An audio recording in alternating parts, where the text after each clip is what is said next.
John challenges there is, how are we going to manage all this data? Well, without any surprise, next speaker is going to have a go at addressing that. Where are we heading with industry feedback and genetic calculation? Sam Gill, the project manager for beef and data insights with the livestock productivity unit in the MLA, is going to address us now. Thanks, Sam.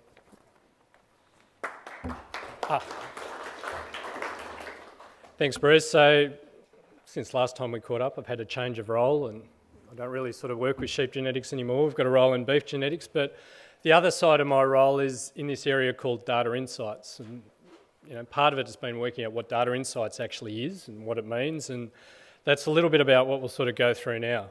So, the topic is information to insights. Where are we heading with industry feedback systems? And it feeds directly off what Graham was talking about before.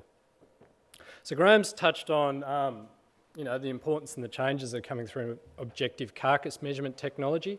And if you extrapolate that a little bit further, you've also got new changes in terms of what's being measured on farm. And the Sheep CRC Program 1 certainly is doing quite a bit of work in that area to look at new sensors, new technologies, new ways of monitoring health and wellbeing in your sheep flock.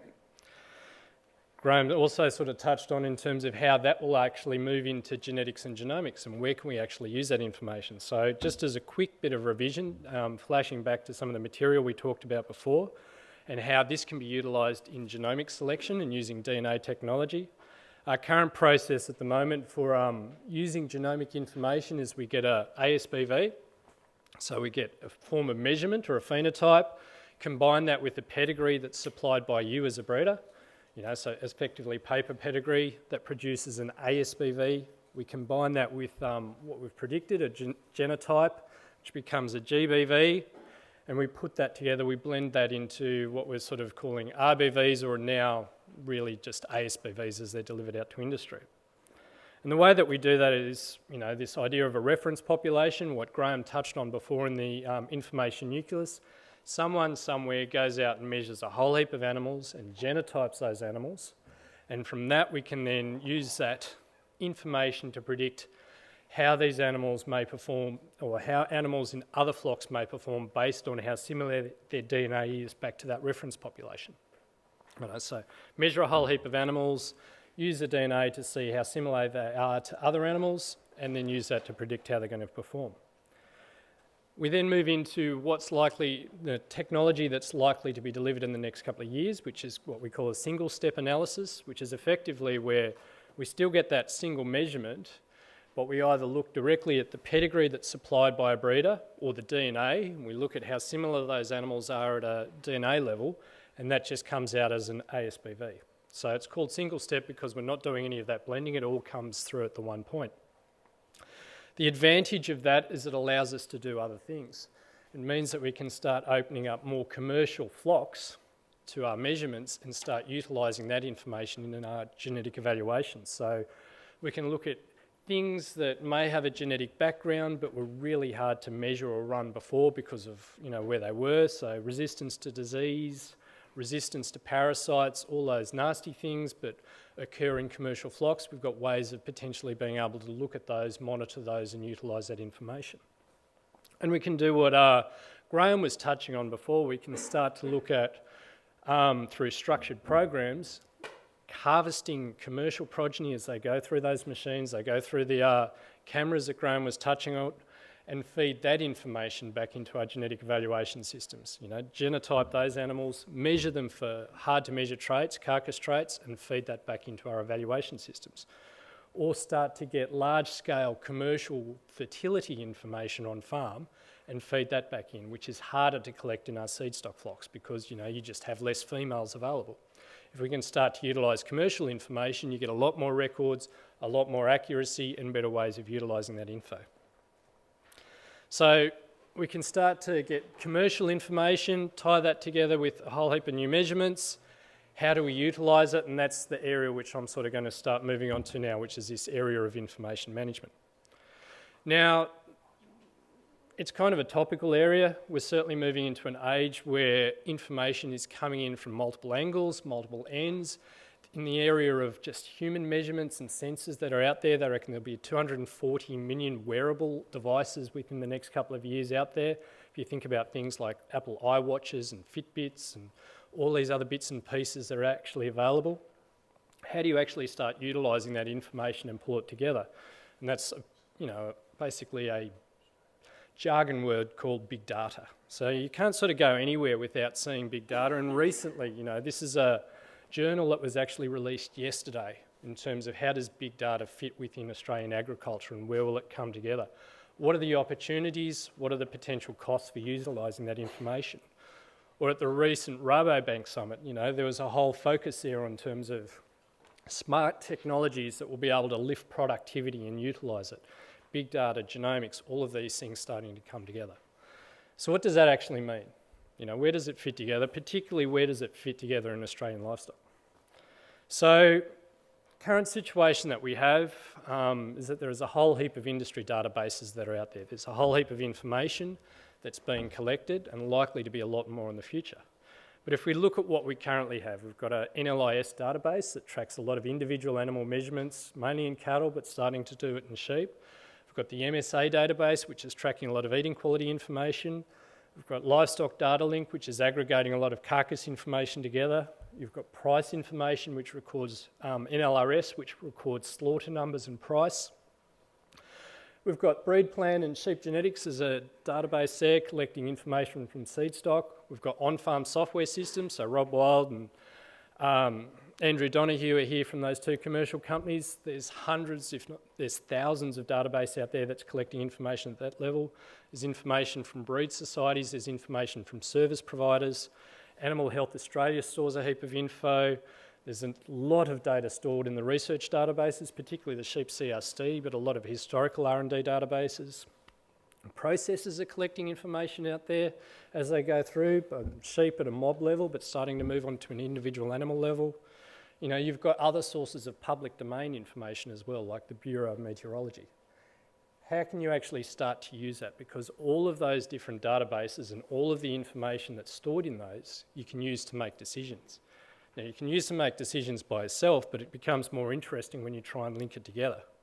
So, for instance, if you start looking at, say, pasture growth, for instance, which you're recording in your on-farm software, and marry that up against slaughter numbers, current prices, likely rain events as they go through, you can start to synthesise that information, analyse that information to get an insight as to whether, the price is good for selling, the price is good for feeding for a while, and it's better to sell in, 6 months, 4 months, 6 weeks, 2 or 3 months' time. All of those informations you can draw together to make a decision. Similarly, we can start to track movements out there in industry, what's actually stored in the on-farm data, what may be available in NLIS, and based on weather movements, we can start to get an idea in supply and demand and procurement and start to be able to work around things like that. You can start to move into what Graham was touching on before. So using the info from the research databases, MSA, feeding that into sheep genetics, we can start to have programs that improve lean meat yield and eating quality as we go through. And if you're starting to be really tricky, you can actually start looking at some of the health monitoring information that comes through, more of the research databases, more of the on-farm information, and start to get better ideas of how sheep perform in different environments, under different conditions, under different circumstances of health and welfare, to get a better idea of finding the right sheep or the right animal for the right purpose and the right job. So it's basically about how can we use the information that we currently have, the information that we're likely to collect into the future, and use that to make decisions that will help our short-term decision-making, our long-term decision-making, and improve profitability. So these databases all exist at the moment in a series of sort of interdependent databases. They exist, but they talk to each other a bit. There's a lot of overlap in terms of the people who have access to them and where they come together, but they're not really part of an integrated system in terms of utilising that information. So what are the opportunities there to look at it? So this is where this new program or new group of people that we're working with within MLA comes together, which is Information to Insights, and it's really about linking information together, improving how information moves within the industry, so it's a lot easier to do, and then transform how you see and use that information in the future.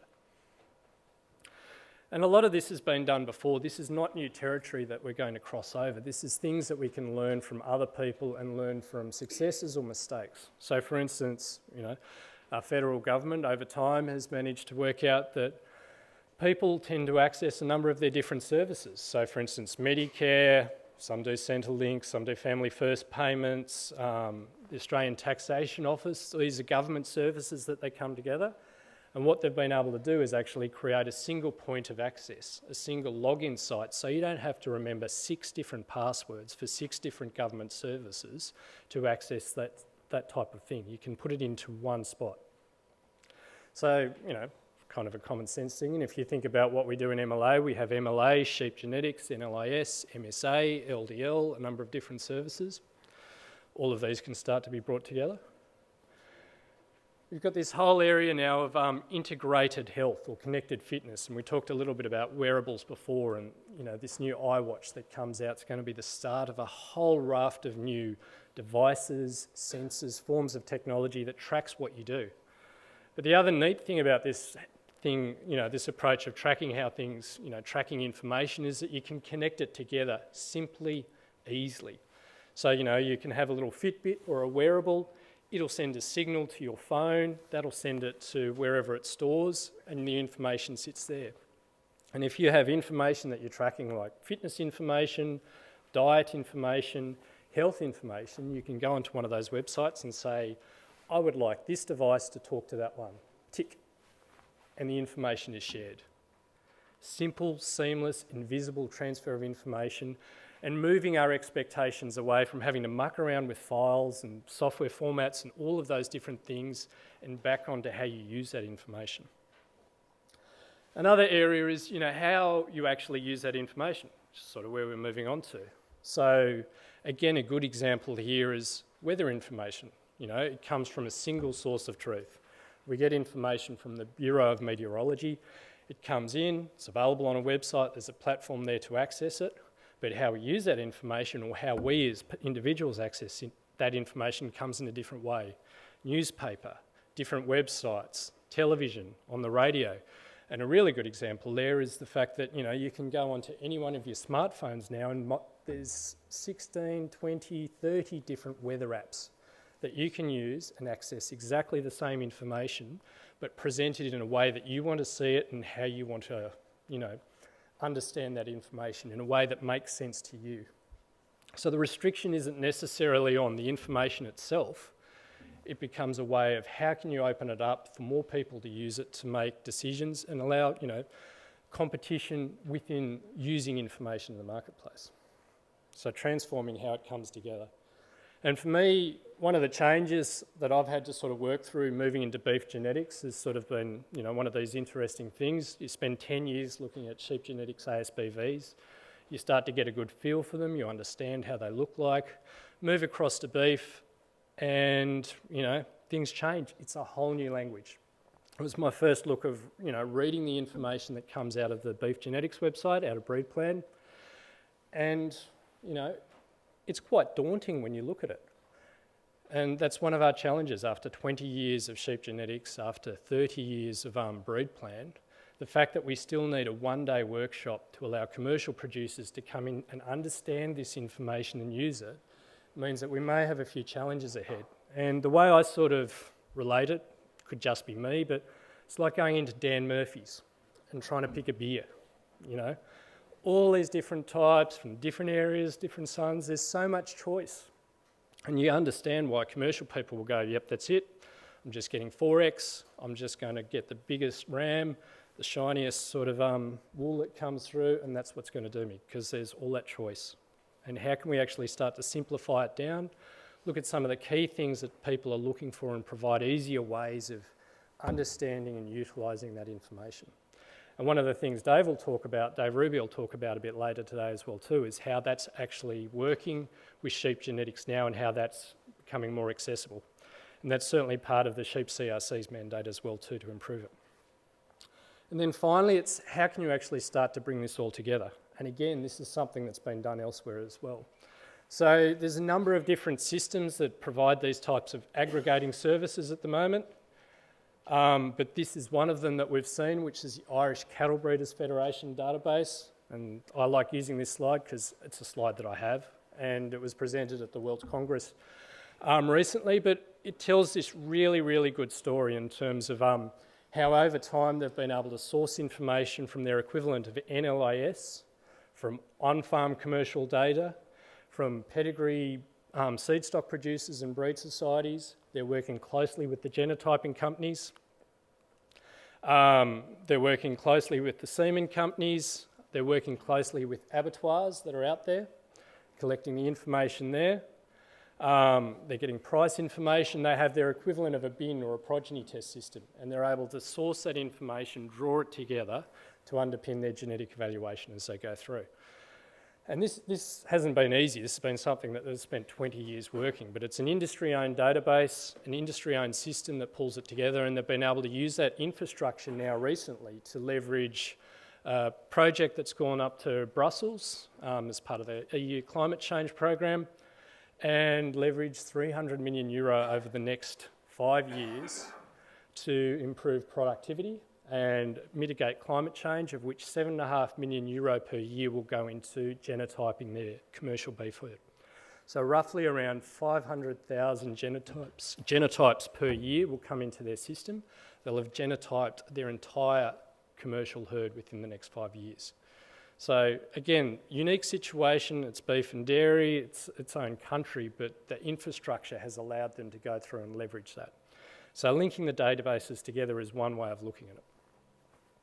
So internally within MLA, this is what Graham was touching on before, we've got a project, it's a bit hard to see, but basically the same approach. How do we pull the genetics information together, breed plan, land plan, merino select, how we can pull some of the pre-slaughter information together, so on-farm data, LPA, feedlot information if it comes through at that level, some of the biosecurity information, so NLIS, ENVD, the health monitoring databases, and some of the slaughter information as well too, which impacts on carcass values. So carcass compliant information, meeting specifications, MSA, OSMEAT, all of that information is available there now. How can we start to pull it together? Maybe in the cloud, but in a way that can be accessed through different platforms, different mechanisms. So through commercial software providers, through individual platforms, through some of these supply chains that exist now, and make it accessible to a wide range of people. So commercial producers, researchers, seeds, yourself as seed stock producers, how can all of this start to come together? Excellent. I've only got 10 minutes left. We've got some guiding principles in terms of how this comes together, but really it's about a lot of common sense things, making sure that this trust and confidence that the information is credible and useful, making sure that the data is secure, that the people who supply the data own the data and they have full choice in terms of how that data is used. Simplifying how the information can move up and down and removing any of the barriers to adoption there to make sure that, again, the focus is on using the information and not how it's supplied or moved around, and then being able to transform how users can look at that information and understand it, particularly opening it up to third parties to be able to provide that information to you in a way that you find it most accessible. And we're making progress. We've got everyone within MLA in the same room. Dave Ruby's now down there from Sheep Genetics with the guys from NLIS and MSA and a few others, and they're able to start working through this. We're trialling a single point of login within MLA over the next 6 months, working on common data standard formats, working on how we can actually link MSA and LDL, the carcass compliance info and animal health information together, and looking at ways of developing our next generation genetic database systems as required. We've got LDL at a point now where it's starting to be looked at a lot more closely. So LDL is a voluntary program that allows us to look at carcass compliance and how it starts to fit together. Graham was talking about that before. It allows you to look at your information on a mob-based level and find out ways of addressing why, things may or may not have reached a grid. That's currently has 18 plants signed up, 13 which are starting to actively participate in putting data out, and a major supplier looking to trial this in May with a number of its commercial producers. So that's moving along. Where to next? We've currently got a scoping study with a major service provider to see how we could actually do this. So it's got to focus on bringing data together, so aggregation, looking at better ways of analysing that information and utilising it to get insights, so that's analytics, but also a focus on how to automate some of the collection of that information. So be that on-farm or off-farm data, how can we actually make that simpler to use and simpler to come in? So we're moving into a period of consultation where we'll go out, workshop with end users to say, does this make sense? Is this a sensible approach? Are there other ways of doing it? Who else can we work with? And are we doing it the right way? So very quickly, just in terms of wrapping it up, we have our information to insights group with an aim of simplifying how we collect information, linking information together, making it more accessible, easy to use. And where we actually see the value of this over time is that it'll allow you to do more, make better decisions, get insights in short-term, tactical, long-term strategic decisions, underpin some of the branded products that are out there, address the value-based payments that we were talking about before, provide feedback of what works and what doesn't work within your systems as it goes through, underpin commercial genetic evaluation systems, and a whole raft of services that we can't even imagine of now because no one's thought about them until you can start to look at some of these systems and how you can pull them together. So that's where we're moving to, tying together the objective carcass measurement information into a platform that allows easier access to using genetics, and Janelle will start to talk about where the value of that comes in a sec when she goes through the results. Thank you.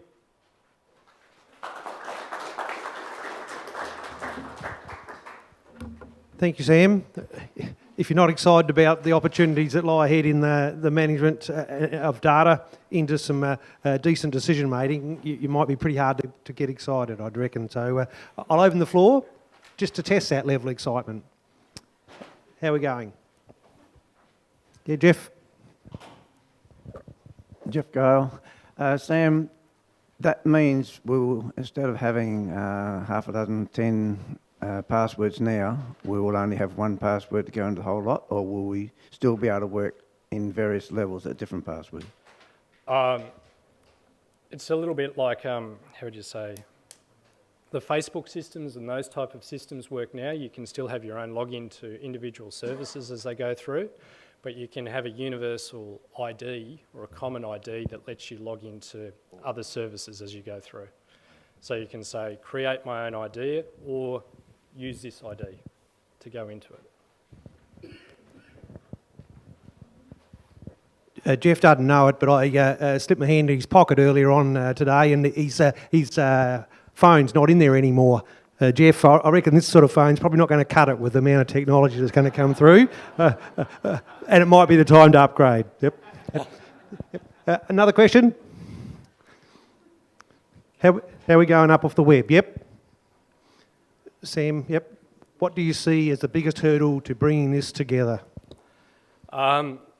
This is, well, the challenge with this is really collaboration as it goes through. This is a pipeline approach to how all of this can be looked at, and it's about bringing a number of parties together to, how would you say, show that the sum of the individual parts is greater than them by themselves as they go through. So there's challenges around IP, data ownership, trust. Trust is probably one of the biggest things that underpins it. But, you know, a lot of it will also fall down onto Graham's shoulders and how successful the technology is that goes into the plants, because that's ultimately what will drive a lot of this. Further questions? No. I think most of us appreciate, being around long enough, that information is power in terms of decision making. Without quality information, regular information, and depth of information, you struggle to make those decisions with confidence. What we're talking about here is actually having more and more information immediately at our fingertips allow us to make those decisions and insight. So please join with me in thanking Sam.